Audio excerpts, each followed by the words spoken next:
आजकल बच्चों में कॉन्स्टिपेशन का प्रॉब्लम बहुत बढ़ रहा है एंड मेरे पास ऐसे बहुत सारे पेरेंट्स ये प्रॉब्लम लेके आते हैं एंड पूछते हैं कि मैम हमें ऐसा सॉल्यूशन दीजिए कि जिसकी वजह से हमारे बच्चों में कॉन्स्टिपेशन का प्रॉब्लम हम कम कर सकते हैं एंड पूरा का पूरा हम लोग रिजॉल्व कर सकते हैं ये इशू।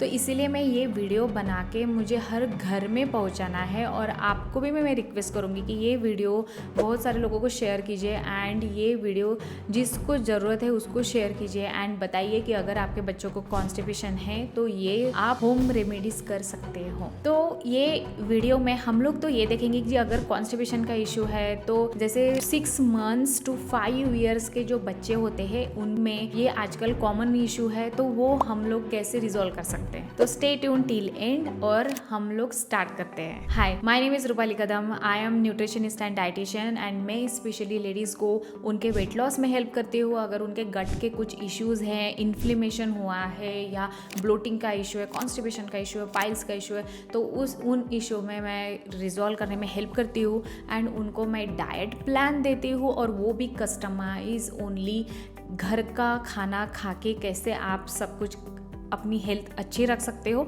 उसमें मैं हेल्प करती हूँ। तो चलिए इस वीडियो में हम लोग देखेंगे कि कॉन्स्टिपेशन बच्चों में आजकल बहुत बढ़ रहा है और ये शॉकिंग है कि हाँ, मतलब पेरेंट्स भी शॉक हो रहे हैं कि हमारे बच्चे ने ऐसा क्या खा लिया कि उसकी वजह से कॉन्स्टिपेशन हो गया है।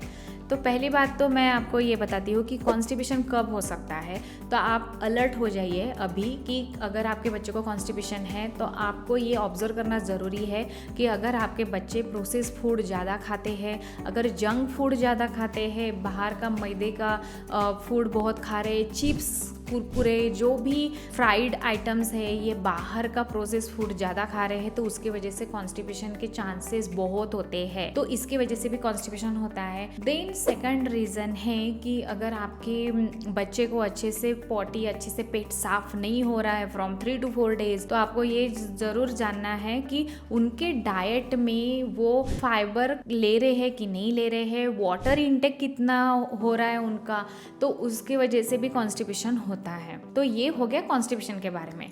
अभी हम लोग ये उसमें कॉन्स्टिपेशन अगर हो चुका है, अगर पॉटी करने के टाइम अगर उनमें कट हो रहा है या ब्लीडिंग हो रहा है, तो आप अलर्ट हो जाइए कि अभी ये इनिशियल स्टेज पे है और इससे हम लोग कैसे बच सकते हैं। तो मैं आपको कुछ होम रेमेडीज़ बताऊंगी और ये बहुत इजी है, आप घर में ही कर सकते हो। अगर आपका बच्चा 6 मंथ्स के बाद का है एंड टिल 5 ईयर्स तक, और आप ये बुजुर्ग बड़ों के लिए भी कर सकते हो। तो पहले हम होम रेमेडीज़ नंबर 1 है अजवाइन वाटर, ये देना है। तो अजवाइन आपको लेना है और वो वाटर में उबालना है, ठीक है। फिर उसको थोड़ा वार्म करना है और ये आप आपके बच्चे को दे दीजिए। ये अजवाइन वाटर तो बहुत फेमस है इंडिया में। अजवाइन वाटर ये लेते हैं, इससे डाइजेशन भी इम्प्रूव होता है, ब्लोटिंग का इशू भी रिजॉल्व होता है एंड इसका कॉन्स्टिपेशन का भी इशू रिजॉल्व होता है। ये हो गई हमारी होम रेमेडीज नंबर 1। अभी नंबर 2 पे आता है, हम लोगों को कॉन्स्टिपेशन अगर हो रहा है, अगर जिस दिन आपको पता चल गया कि कट हुआ है कुछ, तो वो एनल एरिया या फिर ब्लीडिंग हो रहा है पॉटी में, जब आप प्रेशर देते हो तब पॉटी में तब ब्लीडिंग दिखता है, रेड और रेड स्पॉट्स दिखते हैं, तो समझ जाइए कि कॉन्स्टिपेशन की तरफ इशारा है। और पाइल्स का भी ये सेकेंड स्टेज रहता है। तो इनिशियली आप ये कर सकते हो कि जिस दिन भी ऐसा आपको सिनारियो दिखा, उस दिन आपको क्या करना है कि जो फिग रहता है या फिर रेजिन्स रहते हैं वो आपको पानी में बॉईल करना है, अच्छे से बॉईल कर लो और उसको आपको आपके बेबी को पिलाना है थोड़ा थोड़ा करके। उसके वजह से भी कॉन्स्टिपेशन में रिलीफ मिलता है। ये हो गई होम रेमेडीज नंबर 2। अभी होम रेमेडीज नंबर 3 पे है, आपको पपाया और बनाना उनके डाइट में ऐड करना है। जिस दिन भी कॉन्स्टिपेशन का इशू होता है तो आपको उनको रिब बनाना या फिर जो रिब पपाया रहता है वो थोड़ा थोड़ा स्मैश करके उनको खिलाना है। तो ये और मैं इसीलिए बता रही हूँ कि अगर आपके बेबी को उस टाइम में कोल्ड या कफ का प्रॉब्लम होता है तो आप बनाना को अवॉइड करो, उस टाइम में पपाया दो। अगर आपके बच्चे को कोल्ड या कफ का प्रॉब्लम नहीं है तो आप पपाया दे सकते हो। उसके वजह से भी कॉन्स्टिपेशन का प्रॉब्लम नहीं होता है। ये हो गई हमारी होम रेमेडीज नंबर 3। अभी होम रेमेडी नंबर 4, ये सबसे बेस्ट होम रेमेडी है और वो है होममेड घी।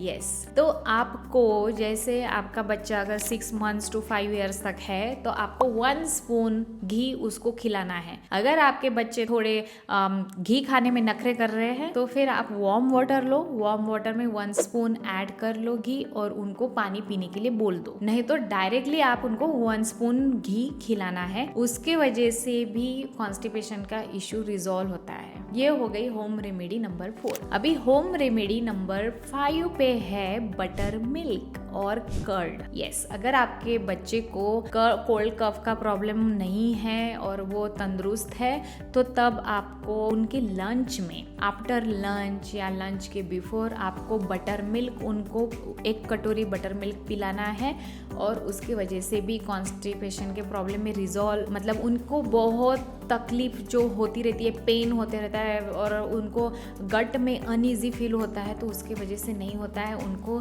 ठंडा महसूस होता है, वो भी एक आप कर सकते हो।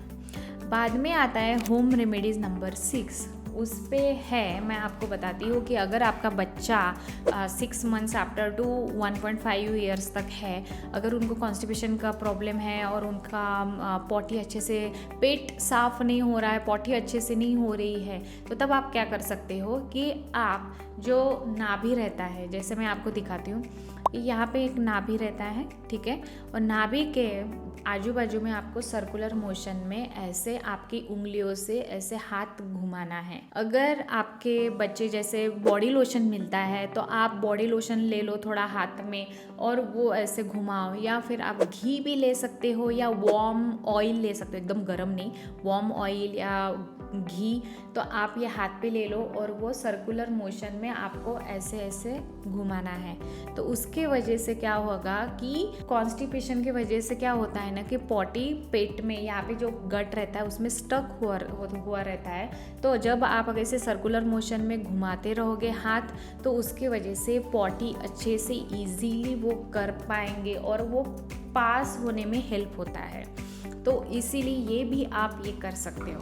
Hope you get the answer today. और आपको तो मैंने बहुत सारी होम रेमेडीज़ बताई है, तो मुझे कमेंट सेक्शन में बताइए कि आपको कौन सी होम रेमेडीज़ अच्छी लगी एंड आप ये अगर करते हो और आपको रिलीफ मिलता है तो I will be happy and I will be very happy to know कि आपने ये होम रेमेडीज़ यूज़ की है एंड आपको रिलीफ मिला है, आपके बच्चे को रिलीफ मिला है, एक कदम वेलनेस की ओर। Thank you.